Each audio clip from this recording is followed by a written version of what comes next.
Welcome to Books Are Good Medicine, a podcast sponsored by the Shakopee Metawakan and Sioux community, featuring books and other Native American-focused teaching resources. We are your hosts, Odia Wood-Krieger and Allison Waka.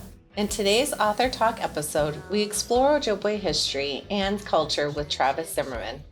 Travis recently released his first children's book, How the Birds Got Their Songs. If you ever wondered why the loveliest bird song is heard only in the deepest woods, this book shares the answer. Handed down through generations of Travis's family. A proud descendant of the Grand Portage Band of Lake Superior, Chippewa, Travis has been the site manager at the Mille Indian Museum and Trading Post for 15 years. He has been involved with dozens of Native American organizations, either as an employee or as a board member, over the past 3 decades. We had a great conversation with Travis about his book and other ways to explore Ojibwe culture. Listen to the end to find out how you can enter to win a copy of his book. Enjoy! Welcome, Travis. We're so excited to have you as a guest on Books Are Good Medicine. It was funny when we looked at your biography and went through it all. I was like, oh, he's been at Mille Indian Museum forever. And then read the bio in the book, and it was like 15 years. And it's so funny. I cannot separate you from the Trading Post. I just assumed you were always there. And so both Allison and I know you, but we would love if you could tell our listeners a little bit about who you are and the work you've done in community. Yeah, so thanks, and thanks for having me. It's great to be here. I watch your program all the time, so it's nice to actually be part of it. So, I've been in the Indian community for quite a while, lived in the cities for a number of years, and I was pretty active with the Mud group at the time, and sat on different boards with Native American Community Clinic, the Minneapolis American Indian Center, that sort of thing. Worked at the American Indian OIC for a number of years, Franklin and Cedar, and worked at Division of Works, kind of been all over the place. Mm-hmm. And but I'm a history major. So when I finally landed at the Minnesota Historical Society, it felt like I finally found out what I wanted to do when I grew up. I know the feeling. So it just seemed like a good fit. I started out there in 2006, and originally I started working with their Indian Advisory Committee that they have. Okay. And then about a year and a half into it, they asked me if I wanted to manage the Mille Indian Museum and Trading Post. So I was familiar with the community. I had worked up there in the late 90s. I actually started the first Boys and Girls Club on a reservation in Minnesota at Mille. And so it was great going back up there and returning to that community and getting to see everybody again. So, I've been at the Historic Society now for 18 years and love it. You do great work there. I was sick over Labor Day weekend, so I didn't make it up for didn't you have a concert or something recently? We did on September 1st. We had a Native American Music and Art Festival. Yes, it looks so cool. Oh, it was great. We did it last year, and that was kind of the first year to really try it out to see if that weekend would, be feasible to do something like that. And it was 96 degrees. Oh, it was so freaking hot last year. This year it was 30 degrees cooler. Oh, so wow. It was like high 60s. Welcome to Minnesota. Yeah. And it was beautiful. We had about 20 some artists. We had a couple demonstrators from the Historical Society that were part of our Native Artists in Residence program. Mm-hmm. So that was a really cool added activity we did this year. And then we just had some great music. We had DJ Austin Owen provide music for us all day. And then we had some local acts. We had Little Otter Singers, which is a drum group from Mille up there, and they performed some hand drum songs. Day Days, a rapper from Mille. Okay. He just released an album not too long ago, so we invited him, and then the Pretendians band. Oh, I like that. Minneapolis. Yeah. And then, of course, our headliner was Keith Sokola, so. Indian car. A legend, yes. So it was great. The weather was great. We had a great time. And the museum, is it open? Yeah, the museum was open. The Trading Post was open. We had some food trucks come up this year. So it was really a great event, and we really want to add on to it and make it an annual thing. Oh, awesome. I always love your events, but I always hate that they're so far for me to get to. Because, you have all the amazing artists and they offer classes. And I'm always sure. Why is it not closer? And I get it, but I'm also just, I'm Goldilocks-ing over here. Like I want the perfect situation. You just got to move it closer a little bit. Yeah. Well, today we're here to talk about your brand new book, How the Birds Got Their Songs. I hadn't heard about it, but then I got an email from, what is it? Red Balloon. I got their newsletter, it's a children's bookstore here in St. Paul.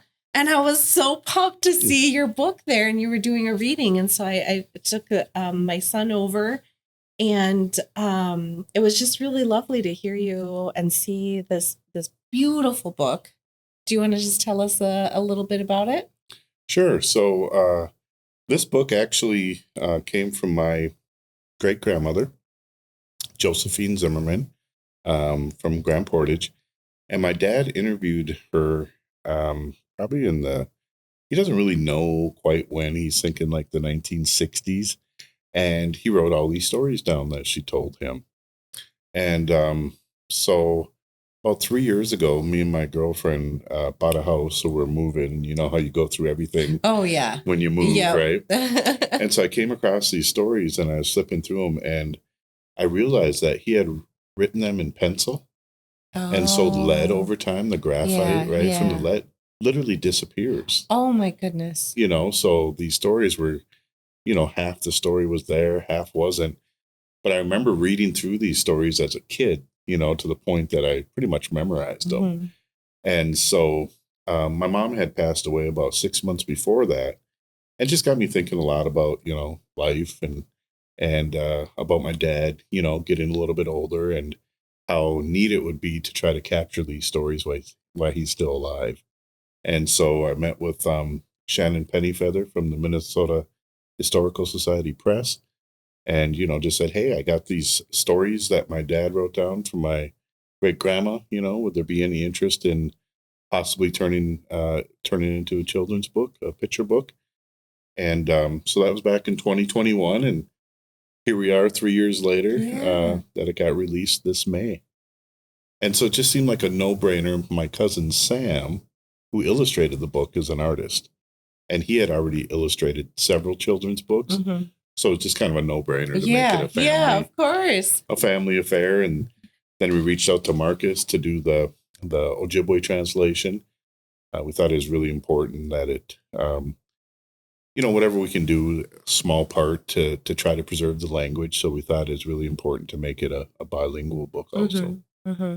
I just love sort of the visual of you saying like the words are literally disappearing on the page and what, because that's happening in community. Yes. Right. It's sort of like you need to act because things are disappearing, right? If we don't do things. So it's a really powerful visual that you provided. And I love that you partnered with Sam.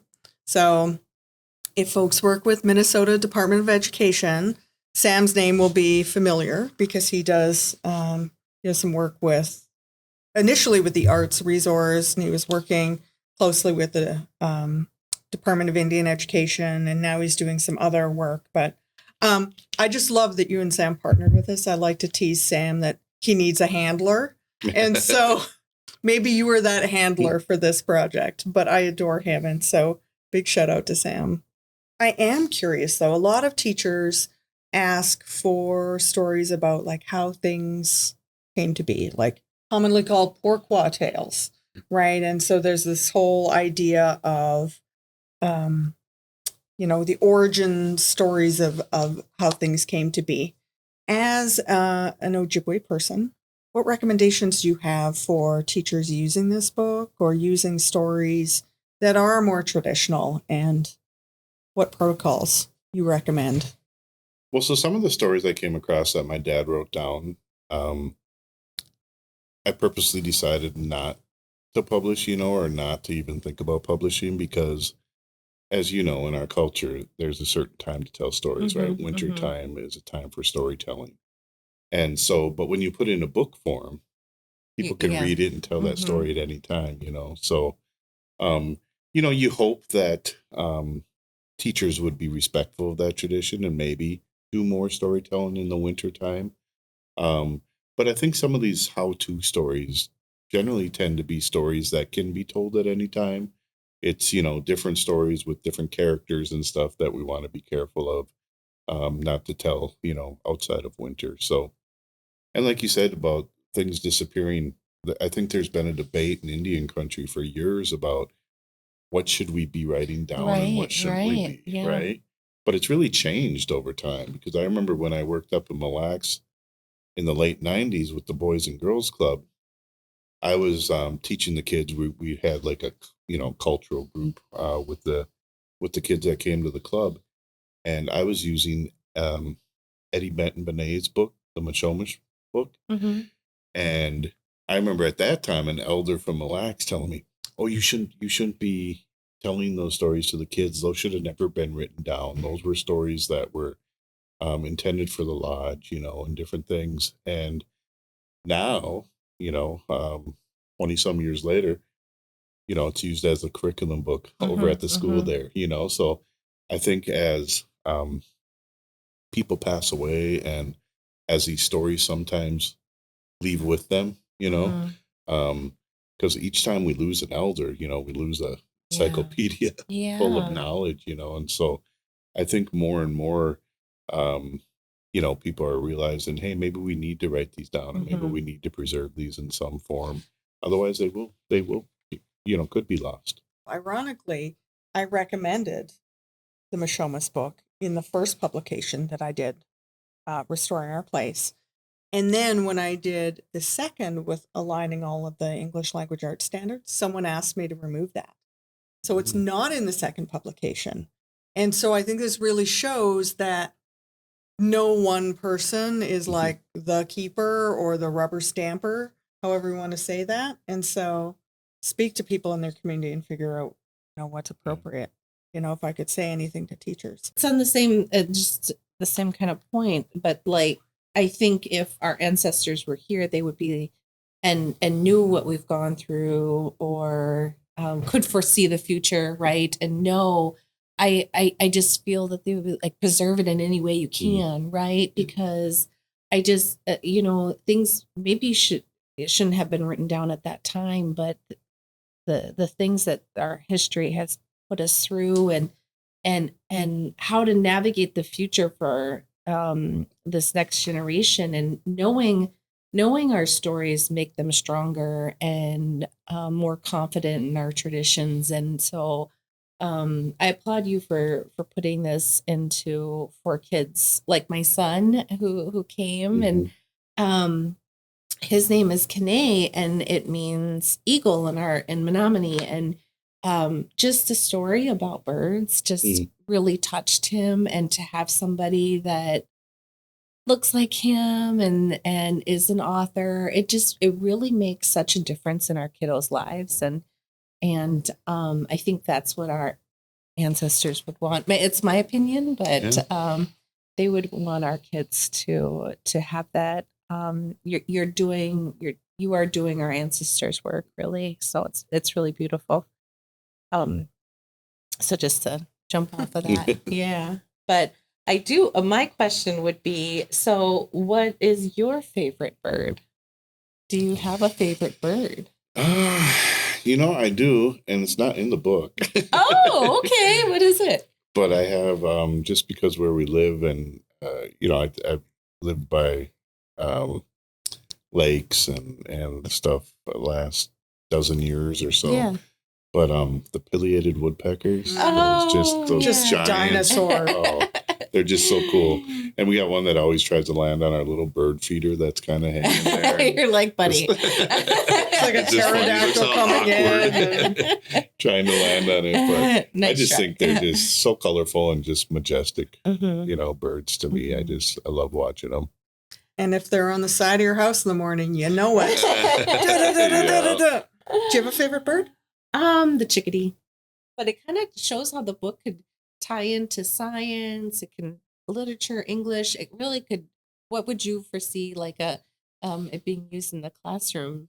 Oh yeah, like a natural science thing for Right, sure. right. And that's one of the things that really surprised me when we came out with the book is I knew that people that were interested in Native American or Ojibwe Mm-hmm, stories, mm-hmm. of course would be interested in it. But I didn't realize how many birders there are out there. How many Oh people yeah. are just like bird Yes. fanatics, Oh my goodness. and they really love the book, and so they've been telling me all kinds of things about the hermit thrush, which is funny because Yeah. when we went to write it, Sam's first thought was, "What's a hermit thrush even look like?" I don't even know what these Yes. birds look like, So, Yeah. but yeah, that's been a surprise and a pleasant surprise to see all the people that are really into birds come out Mm-hmm, and mm-hmm. appreciate the book. Yeah. There's like a meme or something like you turn 40 and suddenly you're into birding, right? It creeps up on you.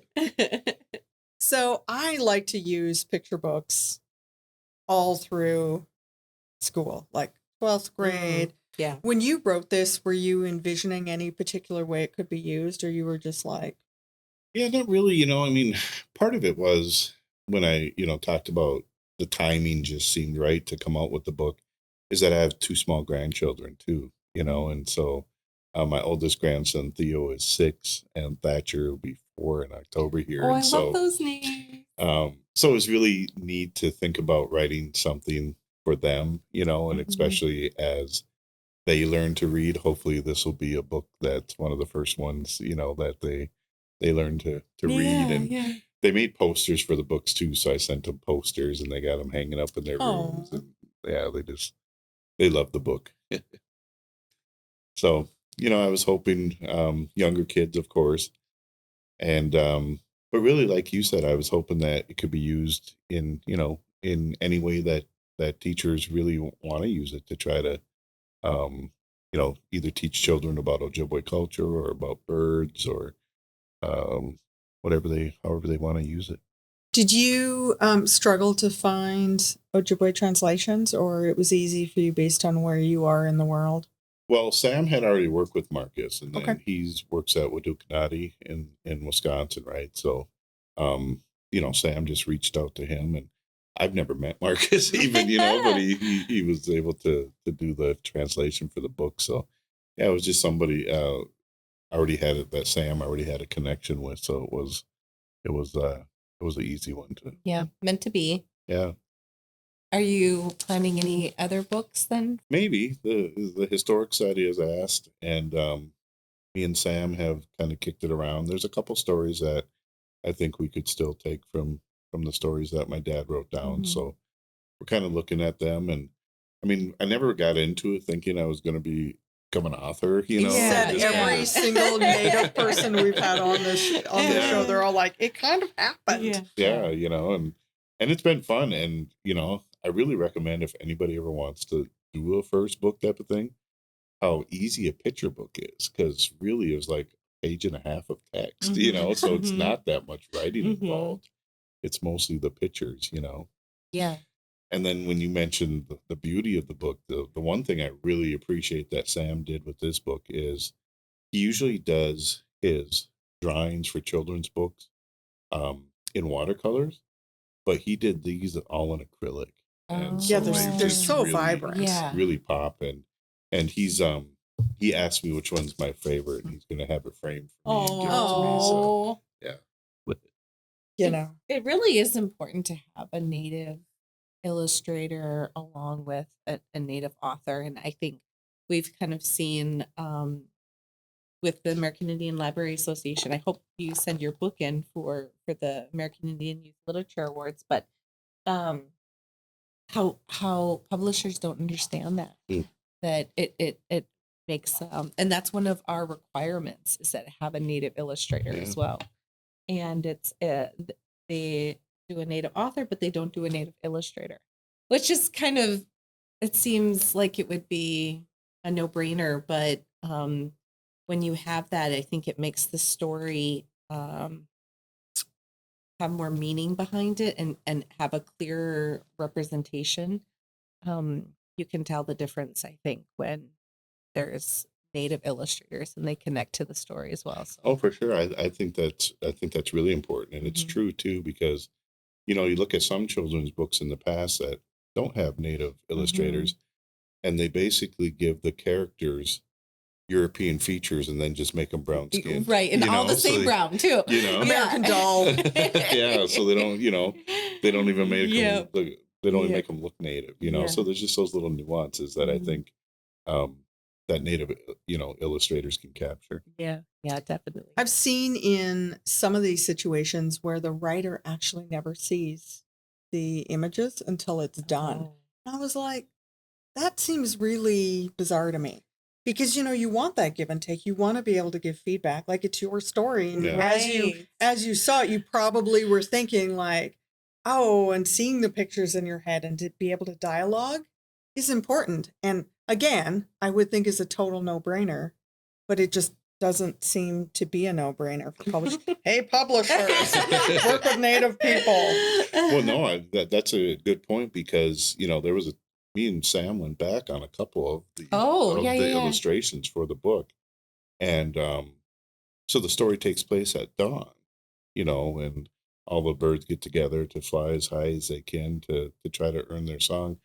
And he had one of the scenes was at nighttime. So he had stars behind stuff. And I said, Sam, I said, it starts at dawn, kind of the story. I said, so. And I didn't hear from him for like 4 days. He was mad at me, but he realized it and he came around, And then even with the cover of the book, I said, hey, why not put something that relates to Grand Portage, So the cover of the book is, the eagle flying over the water. It totally is. And then we got the islands up there, the Susie Islands, Pete's Islands, and stuff up by Grand Portage. So he put a little island in the water too, So we were able to, make it have a little slice of Grand Portage. Oh, I love it. So. I just recently went to Grand Portage. I've never been past Duluth, right? And that's criminal. I know. But I recently had to go to Grand Portage, and and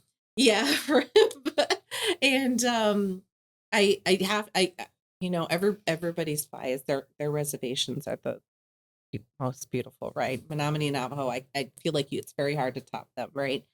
But Grand Portage, it was so beautiful. I just had the hardest time leaving. I sit at the lake and I was just like, go back to the cities and do the drive and whatever. But gosh, and I had the hardest time driving up there too.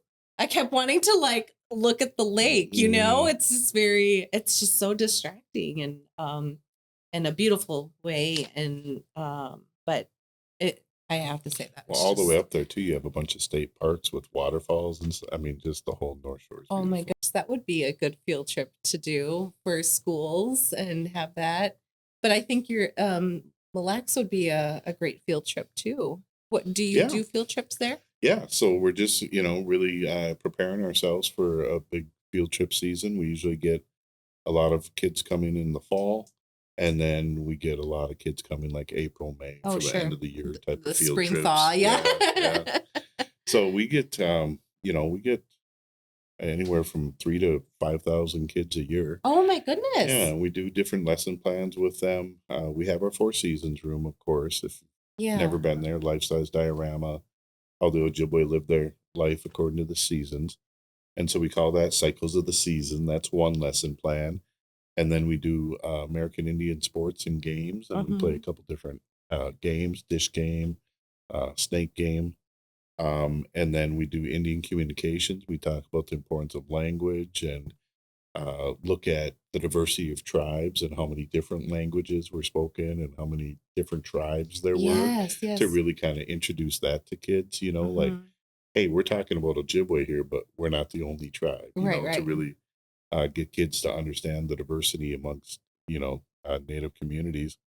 And then we do a lesson plan where they go and do like a scavenger hunt throughout the exhibit area. So, because not a lot of kids want to sit and read things in a museum, but if you have them go try to find. I would, but you have them go try to find things. They seem to like that. So, so we have a core.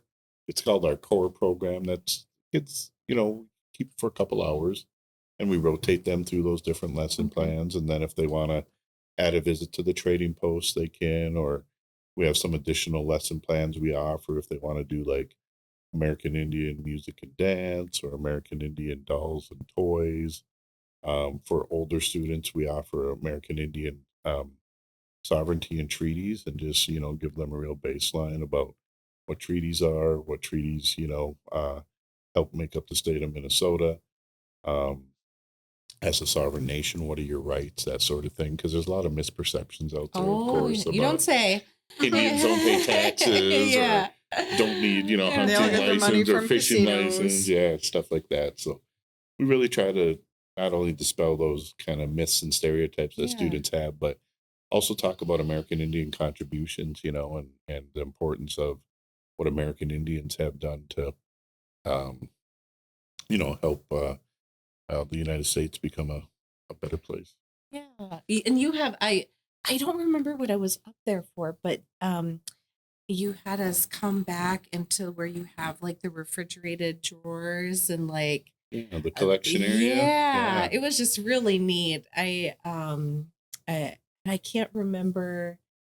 I don't even remember what like conference it was for or whatever it was, but do you have do students, can they come back and see that portion? They can, yeah. So that's kind of a more special program. Yeah. But if they request it, yeah, definitely. It's just super neat. And I guess I'd never really thought about, I'm more the library side instead of the museum side, but like temperature. I never really thought about temperature at all and how big of a difference that makes. And temperature and humidity. Oh, yeah. Humidity is actually the big one, yeah. Because you get things that you keep them, too humid in storage, and they can start to, mildew, possibly mold, that sort of things. And if it's not humid enough, then they dry out and start to crack and become more brittle and stuff. And so a lot of people always say how cold it is in there because we have artifacts, throughout the exhibit area, but it's really the humidity that makes it feel colder. Okay. We were at Science Museum in Minnesota recently, and we talked a little bit about their collections. And I'm just curious if you have any protocols about your collections or the items you have. Do you have any like specific Ojibwe protocols that you follow that you'd be willing to share as sort of overseer of that space? So the collection that we house at the museum is the Ayers collection, and it's named after Henry and Jeanette Ayers because they were the proprietors of the trading post. And so they ran the trading post from the 1918, I think, was the first year that they officially applied for a trading license, all the way up until they donated to the Minnesota Historic Society in 1959. Oh, wow. And so Henry Ayers was a collector. And so what he used to do is kind of had like all his collection. He had like a quasi museum in the trading post where he'd put his collection on the wall. The things out on the floor were for sale. And he had started collecting so much stuff that he actually needed to build an additional building onto the backside of the trading post to store his collection. And so that building is what became the first museum when the Historic Society opened it as a historic site. Because in 1959, Henry Ayers donated everything to the Minnesota Historic Society, the land, the buildings. Oh. But he also had a collection of 3,000 objects that he donated. Oh, my goodness. And about 1,000 of those were Ojibwe material objects. Oh, wow. And so that's the collection that we house there. And so in doing that over the years, we created a sacred room. And so that's accessible only by elders from the Mille band. Can request to go in there and to see different things. I think there was some culturally sensitive, type of things related to the Mille, society and things that are in there. But yeah, we try to store them. We have tobacco in some of the cases, along with sage and sweetgrass and things like that. And so, we're really very careful about making sure that there's nothing culturally sensitive, obviously no funerary objects or anything like that. So Lovely. Thank you for sharing that. Yeah. It's so nice to know that there are spaces where people can go and be, private with the items and that you're caring for them in a really good way. I am curious also if you've seen an increase in teacher field trips, with the changes in state standards. Are you getting more requests for field trips and programming? yeah, COVID really kind of, put a damper on things for a while for us. And we always kind of look at and try to compare, like, how are we doing the pre-COVID time? Like, sure. is it Yeah. back? Are we back? Have we kind of returned to normal? And I think this year is the first year that we finally felt like, we're getting that visitation again. And you're right, there has been an uptick, ever since Dayton put all that money in Indian education. It's like every school that has Indian students now has Indian education money, where it used to be more of a competitive process. And so we are seeing a lot of schools and working with a lot of schools that not only want to come up and, take advantage of our field trips at the museum, but also shopping at the trading post. They want to buy things, like kind of for these cultural trunks to put them in the classrooms and to be able to teach, with different objects, whether it's, racing sticks or beaded moccasins or quill work or birchbark work or things like that. So we have been working quite a bit with Indian Ed programs over the last couple of years.